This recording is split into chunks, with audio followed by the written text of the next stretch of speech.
What's up, everybody? This is Ed Freeman. It's your boy Jeff Fox in the box. We are the Sports Brothers. And we're chilling at the spot. Right here on SoFloRadio.com. At SoFloRadio.com. We do big things. 1, 2, 3, 4, 5, 6, 7, 8, 9. 1, 2, 3, 4, 5, 6. 1, 2, 3, 4, 5, 6.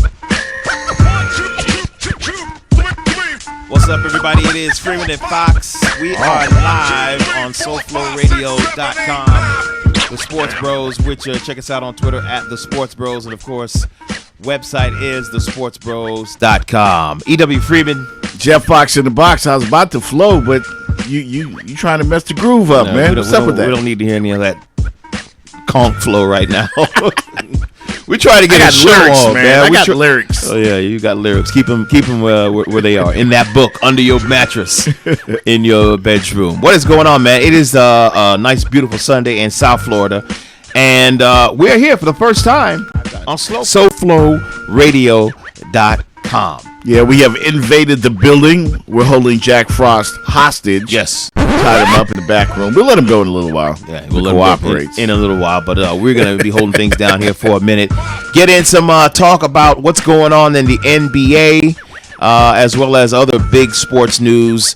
First, we just so happen to be coming in to do this show today on a day where we get some breaking news from the NBA, with the NBA suspending Draymond Green of the Golden State Warriors for one game because of a foul that they upgraded to a flagrant foul between him and LeBron James. Now, I'll admit, I didn't see the game live Friday, but I was searching and waiting all day on Saturday for the replay, and I did catch it around 4:30. Can you imagine that? Almost, 12 hours or more after the original game. More than that, 12 hours. I caught it on NBA TV, man, and what a game. What a game. What an atmosphere there in the Quicken Loans Arena.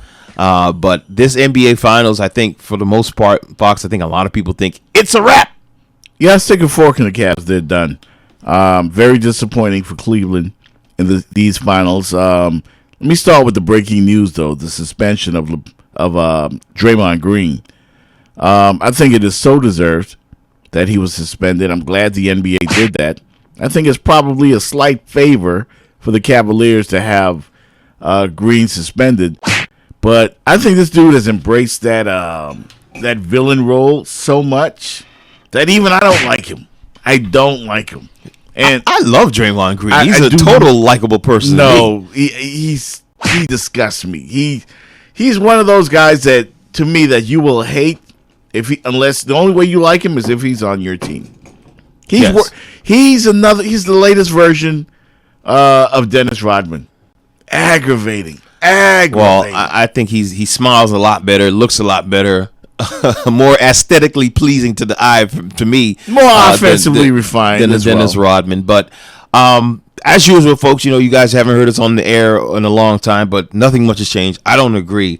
I heard some folks on the radio earlier this weekend, or today, talking about he should be suspended. And as I watched the replay of the call in question, where LeBron James openly opened his crotch and put it all over Draymond Green's face, leaving it open to be hit. I see that his getting up and him, his right hand moving up into the crotch of LeBron James as totally accidental and with the flow of his movement. I know you're looking at it right now. There is no reason for a suspension, in my opinion. You got to be kidding me. No, I'm not. You got to be kidding me. Absolutely not. This is the same guy that went up in, who was it?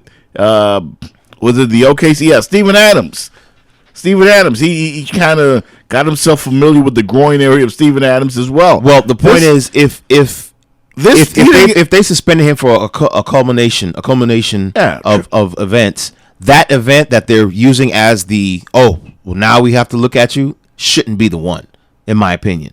If you're going to suspend him after the Steven Adams incident, then suspend him after the Steven Adams incident. As a matter of fact, J.A. Donde wrote something about that. I'll get to that in a minute. But I see that, in my opinion, his getting up after LeBron walked over him, did the Allen Iverson over him, and he is getting up. His head is down, and his hand is getting up with the rest of his body. That shouldn't be why you I admit it was disrespectful of LeBron to walk over him like that. It's disrespectful, but we don't know what was going on prior to that play because, as I told you guys, doesn't matter. Draymond Green is an agitator. He talks a lot of trash. He's an agitator. LeBron was probably aggravated. And as you saw those two wrestling with each other, and then he fell to the ground, LeBron walked over him. Okay, so that was like throwing the first punch. Regardless, Draymond Green has a history now of going after the man area with guys, and that's a no-no. But that's a major no-no. But yes, it's a major no-no. But my point is, in this instant where his hand accidentally, to me, went up in the man area of LeBron James, shouldn't be the incident that you use to then say, okay, he deserves a flagrant. Make it another incident. Maybe he pushed somebody, a LeBron, earlier in the game or later in the game. But that incident, if you circle that walk over, oh, I'm getting up, oh, this guy is still over me, and my hand accidentally hits his man area, that to me shouldn't be the incident that they use to say, all right, you got to be suspended. Well, I'm glad he's suspended. The impact of that now on Game 5 as they go back to Oracle and Golden State tries to seal the deal. How much will they miss Draymond Green? I tweeted earlier today at the Sports Bros, Golden State wins by 40. I tweeted that Golden State because I think that the Splash Brothers, who we really haven't seen come alive yet in this finals, maybe a little bit of what in the game in Game 4, they were the difference. But yeah, they were. But it's different when they come alive at home and when they come alive on the road. Or I should flip that. When they come alive on the road and when they come alive at home. And I just feel like this instance, this suspension, as the players are already talking, Klay Thompson, who's usually quiet and reserved and doesn't really say much, he says that, I thought this was a man's league. I don't know why people are getting so sensitive right now. He's definitely talking about LeBron James. I think that this motivates the team. Draymond won't be allowed in the arena.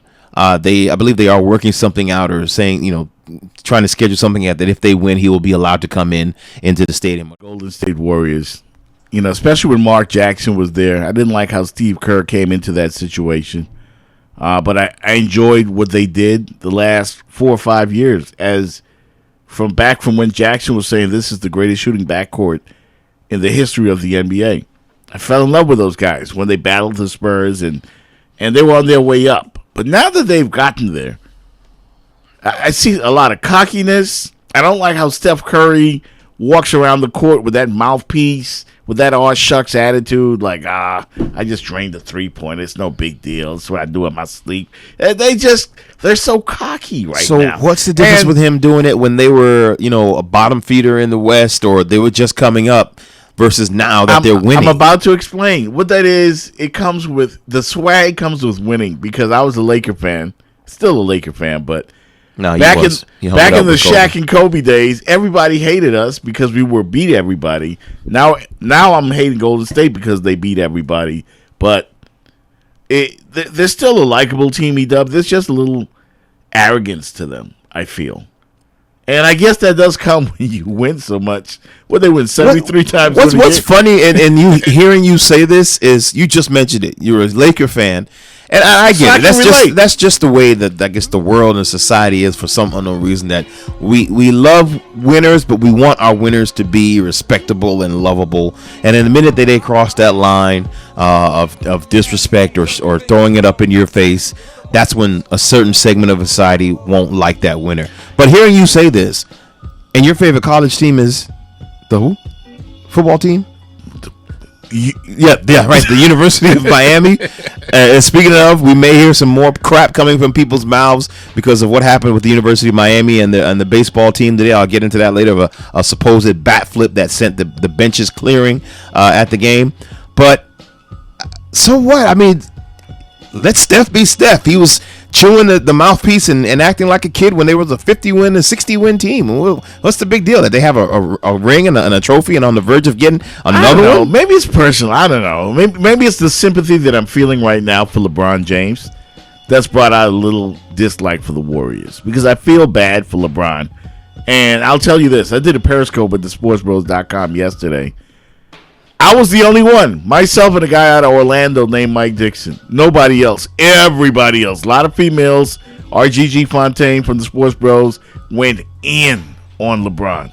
Nobody feels sorry. Nobody in South Florida. Why should anybody in South Florida feel sorry? And I'm tired of this national narrative that gets out there.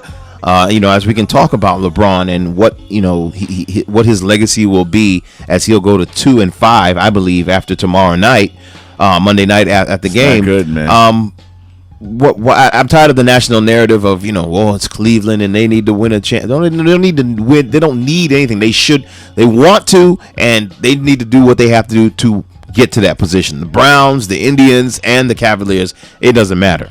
But this whole national narrative of feeling sorry for this sports town who's always been on the brink of winning and then end up losing, whatever. I have no care about that whatsoever. And it all came full circle at the end of Game 4 as LeBron got into it with Draymond Green, and then during the timeout, he got into it with Steph Curry, and it looks like all of his frustrations is just boiling over. I was waiting on him to break into tears. I'll take the ball and go home. Absolutely. That's what we did as kids when you got frustrated. Man, it's my ball. Give my ball. I'm going home. Yeah, he's going home. I mean, you see it with him and Draymond going back and forth. And I get it. There are some other things that happen in the game, whether it's him calling you a name or him tugging at you or whatever. But I specifically saw what he was doing to Steph Curry, and that's the mindset.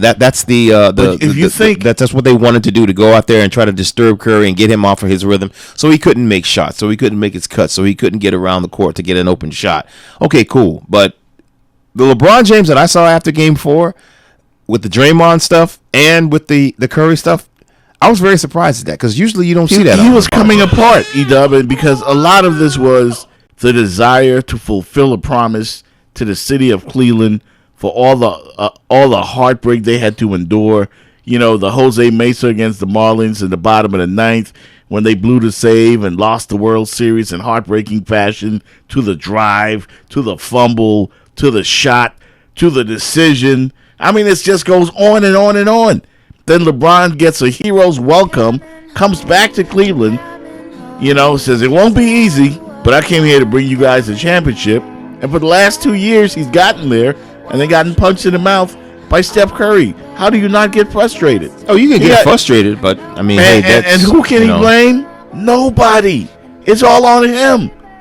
It's all on him because he got rid of Andrew Wiggins and brought in Kevin Love. Imagine this team with Kyrie Irving, LeBron James, and Andrew Wiggins.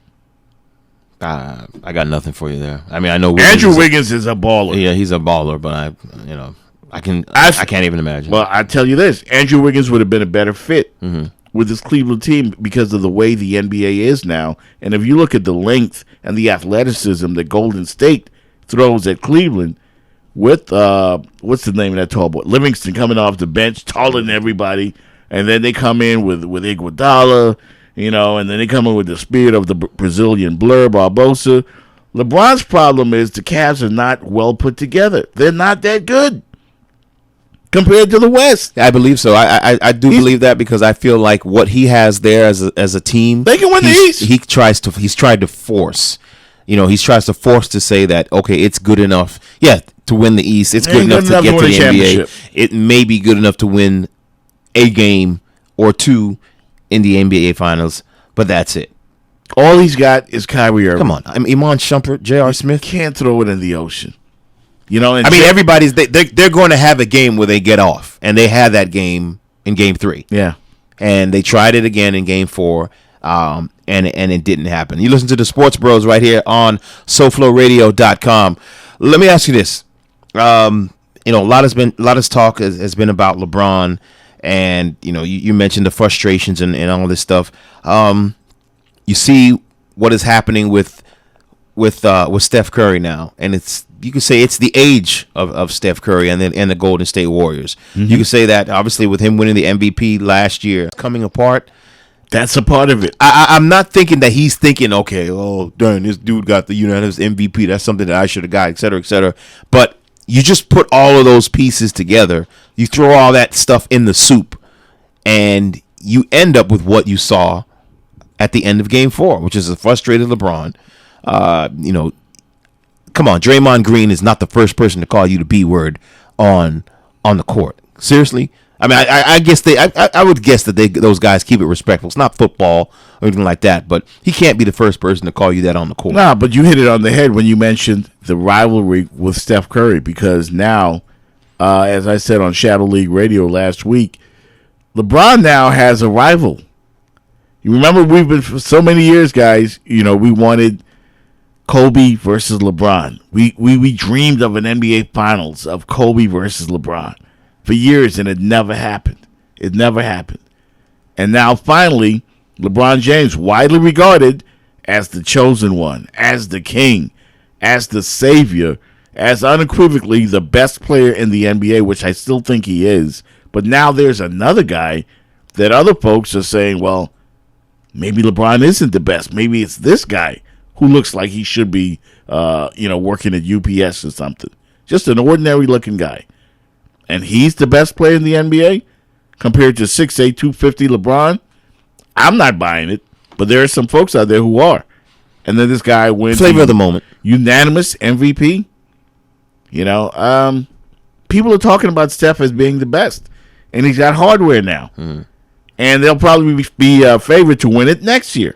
You're an old school guy. You love the old school way of basketball and football and sports. LeBron is reacting to this. How do you say he's reacting? How do you feel like he's reacting to this? The comments about, well, what most valuable player really means. It means something different. It doesn't necessarily mean he's the best player, but it's the best player on a certain team, or it's the most valuable. The definition of value and all that stuff. That talk. Did you see a lot of that or hear a lot of that? Maybe in different sports. I think maybe in football that mentality is there, but in basketball, Magic, Bird, probably Jordan and those Detroit Pistons, probably, there may have been some talk like that. But then again, that was a different world. It wasn't a social media world. It wasn't a 24-hour news cycle. The way that he's gone about this and kind of almost shown a kind of attitude, it should be. He's not attitude. the real MVP, is right. what LeBron is saying, and he's partially right. I think a lot of people. He's right because, if you take Steph Curry off of the Warriors, granted, sure they don't win all those games, but they're still a pretty good team. They still make the playoffs. I could take LeBron James right now, and put him on any team in the Eastern Conference, and I guarantee they get at least, at the very least, to the Eastern Conference Finals.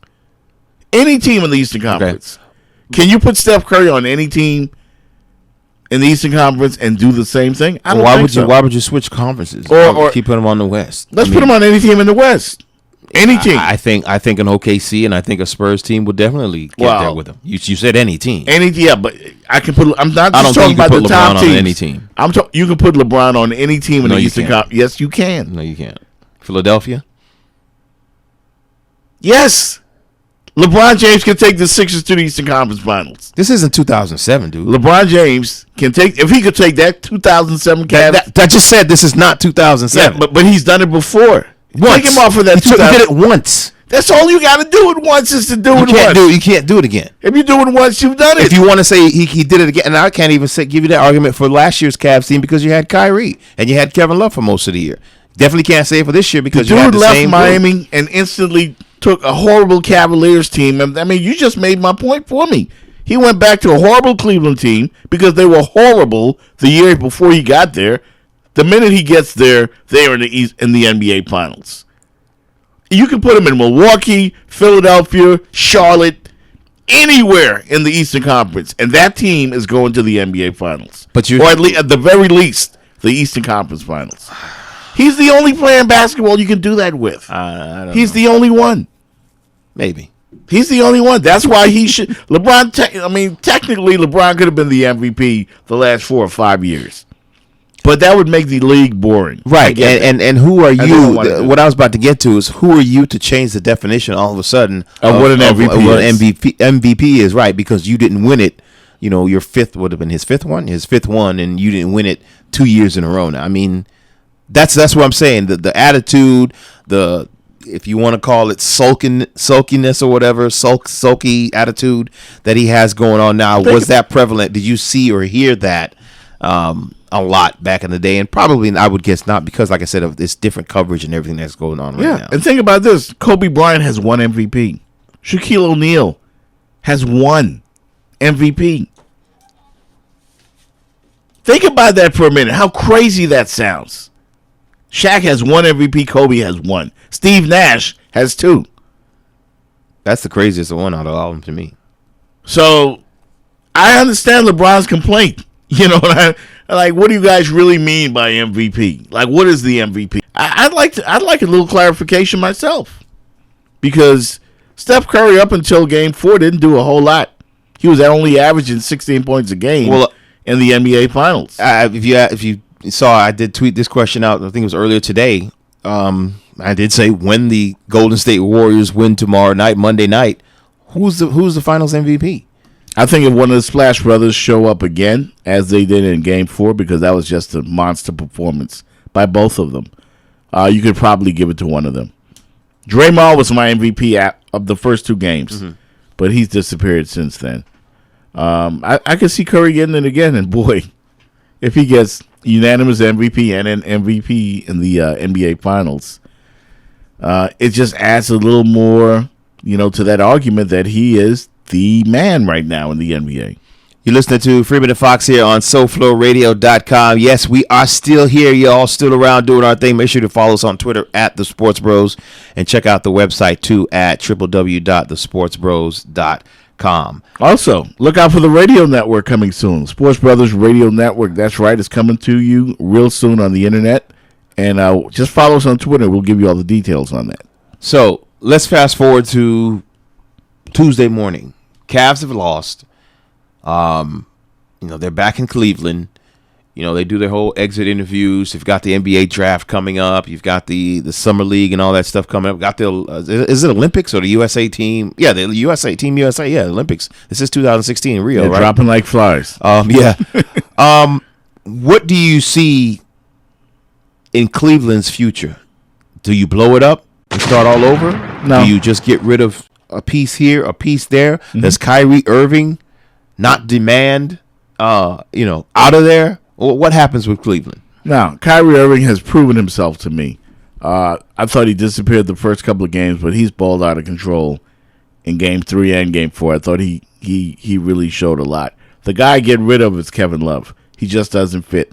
Not that he's such a horrible player, but he just doesn't fit there in Cleveland. They need more offense. You'd have to reload that bench. Shumpert gives you nothing. J.R. Smith is too erratic. He's either hot or he's cold. You had 65-year-old Richard Jefferson come off the bench and at least give you something. He's the one other guy that's been productive, along with Tristan Thompson, who can't shoot free throws and is limited offensively. To beat a team in the West in the NBA Finals, LeBron needs guys that can score. The worst move he made was getting rid of Andrew Wiggins. Andrew Wiggins would have been thriving on this Cavs team. And as you saw, the best playoff series that we've seen so far has been OKC and Golden State. Why? Because Golden State came back from 3-1. Right? And OKC can match Golden State when it comes to firepower. The problem with the Eastern Conference teams, when they battle these teams in the NBA Finals, outside of the Miami Heat being able to do it a couple of times, nobody else has the offense. I mean, that's the problem with Cleveland. They went scoreless for about 6 minutes in Game 4.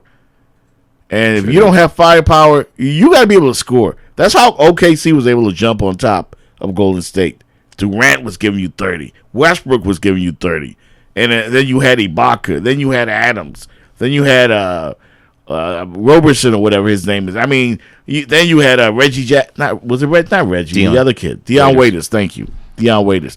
But they had guys just giving them points. You need points. And LeBron is more magic than Michael, so he needs guys that can fill it up. Guys that when he does give them the ball and give them the ball in scoring position, that they can score and not miss wide open shots. LeBron should be averaging about 16 assists a game. But here's what happened, E-Dub. GM LeBron has failed LeBron the player.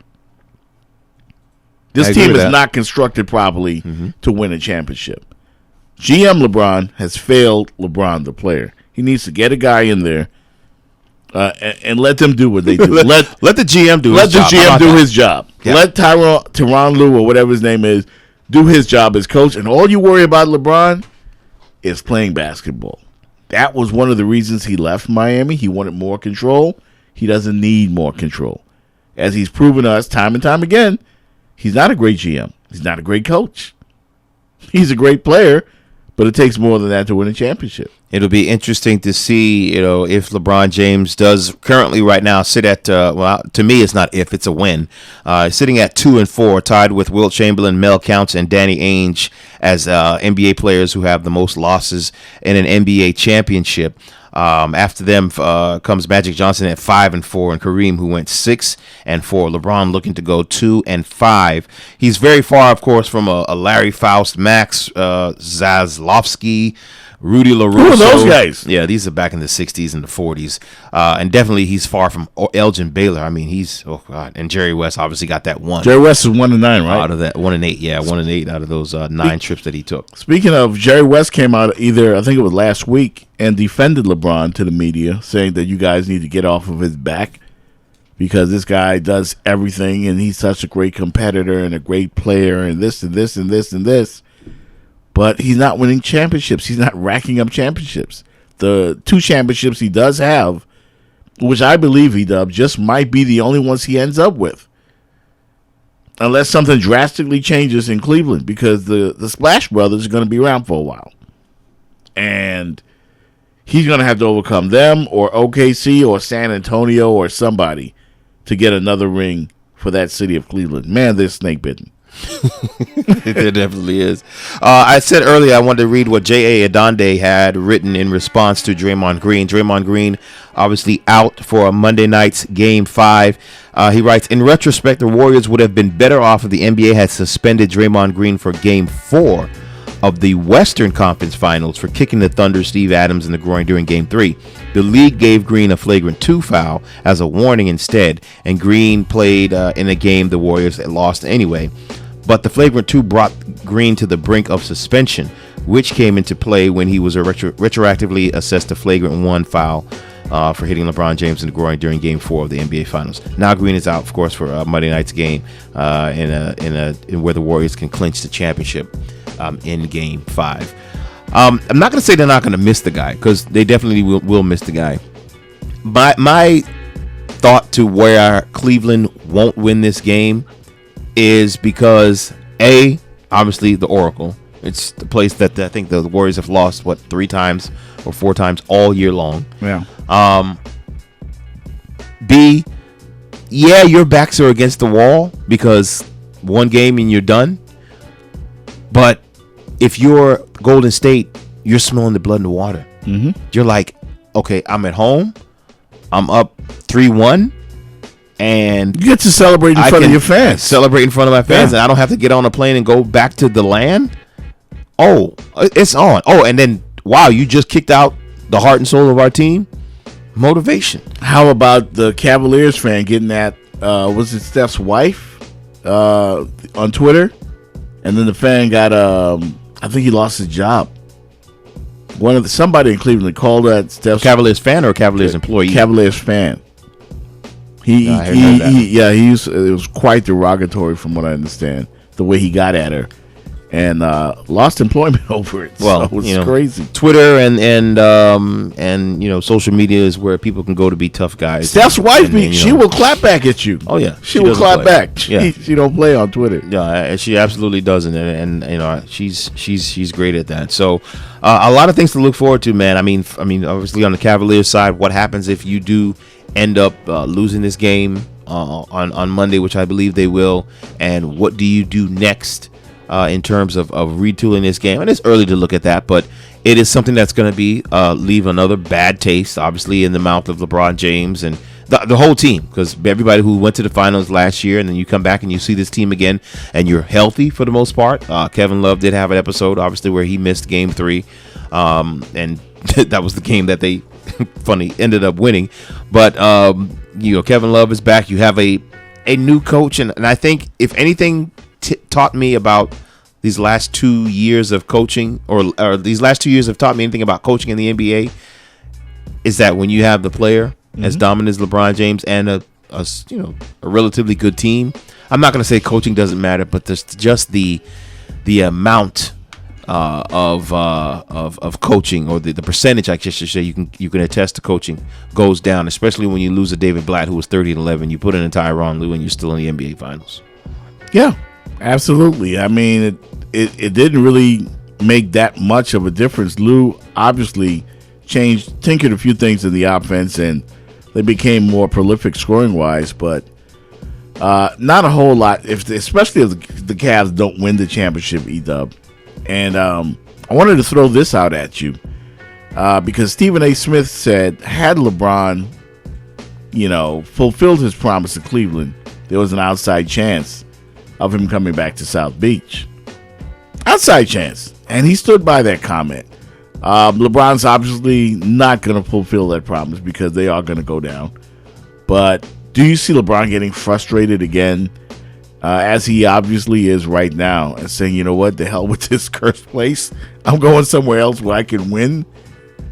It could happen, but you know who I do see maybe a little bit more frustrated at first and saying, not to hell with this place, but to hell with you, who is making me spend all this money and going over the luxury tax. You already know who it is. You, with the way that you're trying to build a team and you're not the GM, you need to concentrate on coaching. You, with your, whatever you said or whatever you body language that may be going on inside that facility day in and day out, that made me get rid of a coach that I'm paying for now on top of everything else that I'm spending. Oh, it's Dan Gilbert. I think there's going to come a time, and sure, he's happy that LeBron is back, and hey, he was forgiven. He's been pretty much quiet out of the spotlight for much of this year. But as I read in a Brian Windhorst article a couple weeks ago about how LeBron is trying to make Cleveland Miami, as far as professionalism, as far as guys getting somewhere on time, as far as the little things that he brought back there from University of the Miami Heat. Yeah. I just feel like Dan Gilbert will come to a time, and it may not be this year. I don't know what the heck is going on next year because, hey, as you sat there and said, LeBron can go to any team and help them to an NBA Finals or an Eastern Conference Final. Well, teams are getting bigger. Teams are getting better. Mm-hmm. And he's not getting younger. And where Kyrie is getting younger, or is still young, and maybe a little injury prone, but whatever. Freak accident last year, whatever you want to call it. The people in the conference are getting better. It could be a bad conference altogether, but they still are teams that are getting better. Could it be a Toronto? Could it be a Miami Heat? Could it be I won't say Atlanta. Who else? Pretty much Toronto, Miami, maybe two or three other teams that could still come up. I see Dan Gilbert getting frustrated. I see Dan Gilbert making the business decision after a while that, let us handle this, LeBron. We're going to have to take away some of your power, take away some of the things that you've been doing here as far as building the team, and let us do that because we've tried it your way for 2 years, maybe 3 years, maybe 4, and it hasn't worked. Now let us do. Now, if you don't want to comply with that, Dan Gilbert won't look bad, and he didn't look bad the first time. But if LeBron leaves again versus Dan Gilbert kicking him out, what's he got to lose? What's Dan Gilbert? I mean, he probably lost some money during those 4 years that he was gone, and they got a hell of a lot of number one draft picks, out of the equation. But I see Dan Gilbert and the administration getting tired of it possibly before LeBron James. The thing is, 2 years ago when LeBron bolted Miami, everybody around the country said they understood. Everybody around the country said, look, he's got a young nucleus in Cleveland, a young nucleus, and they're going to be winning championships for years to come. He's going to fulfill the promise. Nobody thought about those Western Conference teams that he would have to go out there and beat for those championships. He can win all the Eastern Conference titles he wants. How does he beat a team out of the West? They would not have even beaten the Oklahoma City Thunder I don't think so. They might have been a closer series. I would think it would have been a closer series. But I don't think they would have beaten OKC either. Golden State is an exceptional team. They're just different. The NBA has changed. I don't know if you noticed from Game 4, Golden State made more 3-pointers than they made 2-pointers. Yes, they did. I mean, it's a ridiculous game right now. There was a fast break situation for Golden State. Klay Thompson, one man between him and the basket, pulls back out to shoot a 3-pointer. And that's a good shot for him. Anybody else in the NBA has to hit the bench or they're going to get yanked out of the game. This game has changed. You know, there are no more Alonzo Mournings, no more Patrick Ewings, no more David Robinsons and Tim Duncans roaming around the league. You got a bunch of guys that are 6'6" to 6'10" who can just pull up from 30. And that's what you got around the NBA right now. The game has changed. And I think LeBron's running out of time. I think you're right. So Monday night, Cleveland in Golden State, Game 5 of the NBA Finals. I was about to say Western Conference Finals, but the NBA Finals. What's your prediction, final score, and who's your Finals MVP? I think if the game ends on Monday night. I think Golden State wins, man. Golden State wins, in my opinion. It's going to be a rout. I see the Cavs just giving up after a certain point and losing maybe like 130 to 95.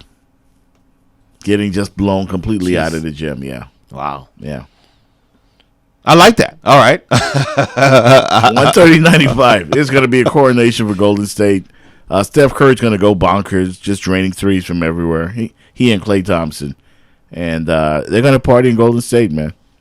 Yeah. I did see a tweet from a Cleveland fan or a Cleveland site where they were happy right after Draymond Green got suspended. They were happy. Means nothing. Yeah. Win one and come back to the land. And I tweeted to them, well, if they did win it, I was like, man, you guys really love the sight of people celebrating in your own visitor locker room, don't you? By the way, if your name of your town is the nickname for your city is The Land, you're pretty lame. The Land. It's Freeman and Fox, the Sports Bros here on SoFloRadio.com. South Florida Talk, Music, and Sports. Make sure to follow us on Twitter at the Sports Bros, and of course, check out the website. thesportsbros.com. We got to thank Jack, man, and this is the spot. We allowed us to come here, and we'll let him out of. You guys can let him go. Let him go. He's been on camera, man. That your little game is crazy. Hey, this past week, switching gears a little bit, we saw the passing of a great icon, a legend. I won't say a legend because he was real, but a legendary athlete and boxer in Muhammad Ali. Did you get a chance to watch any or a lot of the memorial service that happened on Friday? It was on probably 24 hours. I watched a lot of it. I thought it was very entertaining. I thought Billy Crystal was great. He was. I actually saw his video portion this morning because I didn't see it on Friday. He was just awesome. And the guy that did the, I guess the hosting or the, moderate, whatever you call it. Anyway, that guy, he was good. The guy that kind of pretty much ran the program. I don't know his name. I was thrown off a little bit by some of the Muslim prayers and stuff like that because I'm just not familiar with it. But overall, I thought it was a great service. I thought it was a great tribute to a great man. And I walked away with even more respect for Muhammad Ali when you look back at what he went through during those turbulent 60s and having a title stripped and how he stood up with Jim Brown and Bill Russell and those guys, and to overcome that and do what he did and become the guy that he became in this country, the same country where he couldn't eat at certain restaurants and sleep at certain hotels, and now he gets all of this love. I find it a bit, that he's kind of comes full circle somewhat, but it just shows, I guess, some of the things you can overcome in one lifetime. Heard so many things, over this past week about Muhammad and about his life and times. And look, granted, my family, immigrated to this country, and you see everything that the African Americans had to go through this country. We're beneficiaries of, the fights and the marches and everything that Dr. King and Jesse Jacksons and the Sharptons and Muhammad Ali's had to go through in their families so that we could come to this country and get the benefits of the freedoms that it does offer. And a couple of things that I took away from it was that this is a forgiving society. And I say forgiving, not that he went out there and killed anybody. Obviously, he didn't touch no children or do anything to any women or anything like that. But they thought it was a big deal that this guy at a time of war, and it really wasn't per se America's war at that time, but a time of war. This guy said, "You know what? No, I'm standing up, and I'm not going to go fight your war for to somebody that didn't do anything to me or my people. I refuse to do that." With him obviously, getting to be a Muslim, which wasn't obviously popular at that time with everything that's going around, that was going on at the time, and to see the transformation from what he did at that time to obviously being the people's champion, because he was the heavyweight champion of the world, to in his later years, and this is something it'll come to me in a second who said it, but they were saying how it was ironic that he didn't really become beloved until he lost his ability to speak. I don't know if you've ever heard that before, but just to come full circle and see the forgiveness of the society, and for people to somehow realize that, wow, what he stood for and what he stood up for at the time, for whether it was for black people, whether it was for Muslims or whoever, poor people, what he stood for at the time was the right thing. And I was in the wrong, whoever that may be, thinking I was in the wrong to not stand up and support him and not think that what his people and what he was going through back then was right. Just to see that turnaround, it was just amazing, and to hear all the stories, man. To hear all the stories and the things that we won't ever hear and weren't privy to, because of his 74 years of life, we didn't have the close proximity to be around him. To hear all that was just simply amazing. It was, and he became an icon. He became a world figure. This guy helped free hostages. He did things that a lot of people in this world could not do. I think the world paused to acknowledge Muhammad Ali on the night of his passing, and I think he's such a powerful figure. There's only a few guys you could mention in the same breath.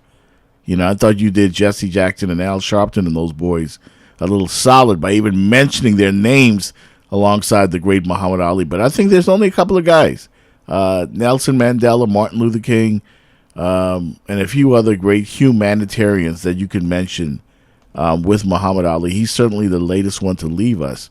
And I think the world, not just America, but the world acknowledged this man and his greatness as he left us. And some of the things that I did here as well, people like to talk at this time. The guy was 74 years old. He hadn't boxed in 40 years, if that, maybe even longer, whatever.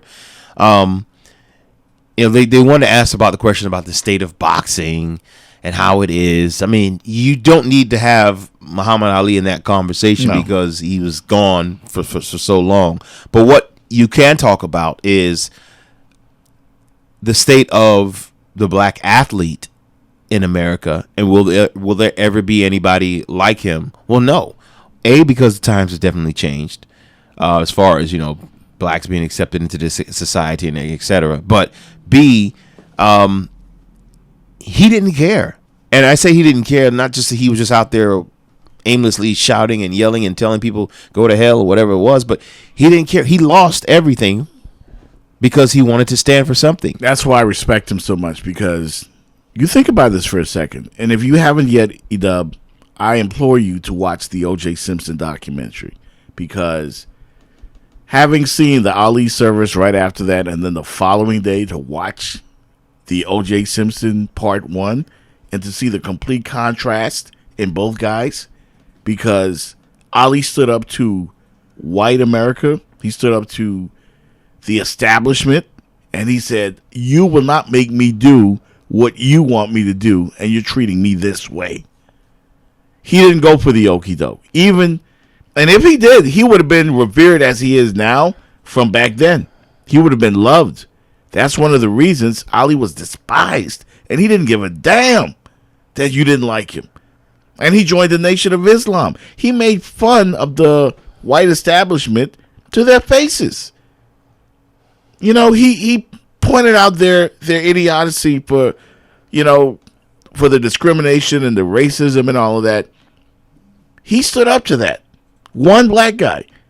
And then he got Bill Russell and Jim Brown and a few other guys, you know, to align themselves with him. And the reason I brought up OJ, E-Dub, OJ was the exact opposite. OJ went to USC. OJ was a dominant superstar running back in the NCAA in the late 60s. At the same time, and when OJ was asked about the civil rights movement, the war, and any of that stuff, granted he was a young man at the time, but he was like, yeah, you know, like, hey, they ain't really got nothing to do with me. I'm not really privy to all the information. All of that straight talk to stay right down the middle. And what I learned from that was that OJ was concerned with being OJ.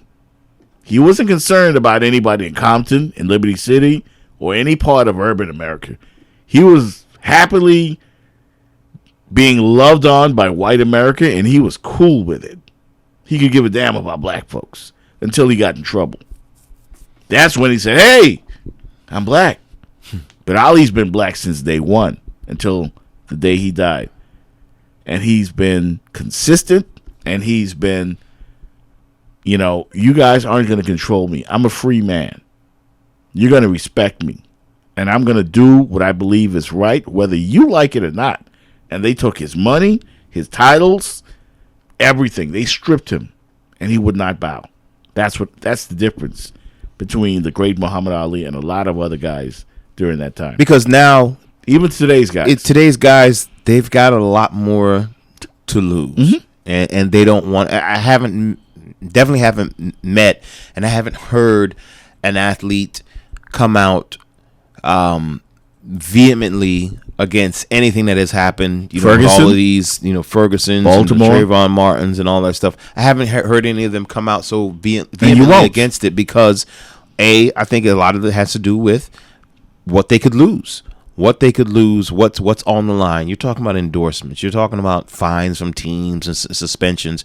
It's almost as if freedom of speech, and I'm always a person to say this, freedom of speech doesn't, preclude you from freedom of consequence. When you're saying something negative, like I'm waiting right now, we've got a big disaster, right, happening in domestic terrorism, the biggest case of it ever in U.S. history, with 50 people being shot dead in Orlando at a nightclub.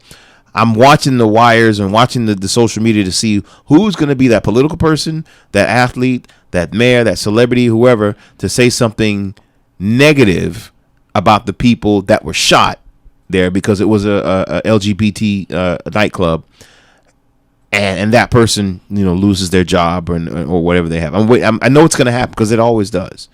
But yeah, the athletes of today.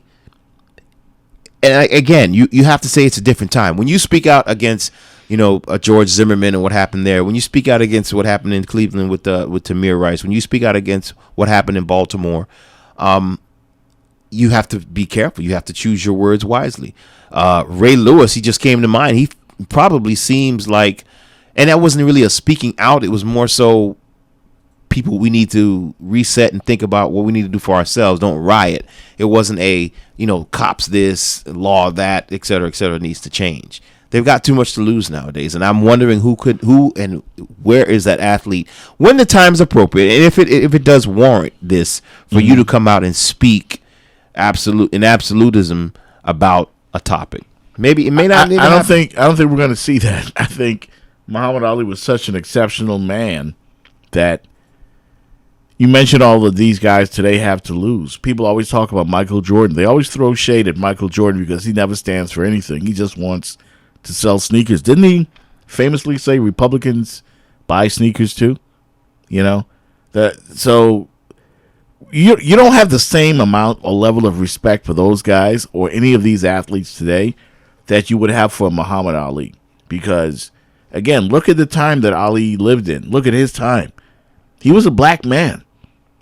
He was the heavyweight champion of the world, but he was a black man in America, in a racist society. That was considered almost like high treason to say, I'm not going to go fight your war because no Viet Cong ever called me nigger. That's basically what he said. And I'm not doing it. And you can't make me do it. You can do whatever you want to do to me. Let one of these guys today stand out and say, you can do whatever. You can take away my Nike deal. You can take away my, all my automobile deals or whatever deals you got. You can suspend me from the league for 2 years. I wouldn't give a damn. Who's going to do that today? Nobody. Muhammad Ali was one of a kind. We were blessed to be, to have this guy lived in the time that he did and to have him be a part of all of us. Yeah, he will be missed. Muhammad Ali dead at the age of 74. He will rest in peace. Sports Brothers here, Freeman and Fox. Check us out online at The Sports Bros. That is our Twitter. Obviously at the website as well, thesportsbros.com. We are here. We're not going anywhere. We've got some things on the horizon coming up. So make sure you follow us on our social media and you will definitely find out what's going on with the Sports Bros. It's been fun, man, right here at SoFloRadio.com. South Florida talk, music, and sports. We may be back. Hopefully, we may be back and maybe in a more permanent role, too. We definitely had a good time here. And we'd like to thank, once again, Jack Frost, as you call him, for engineering the program today. So be on the lookout for us. Make sure you follow us once again on our social media at The Sports Bros. And, of course, visit the website, thesportsbros.com. Peace.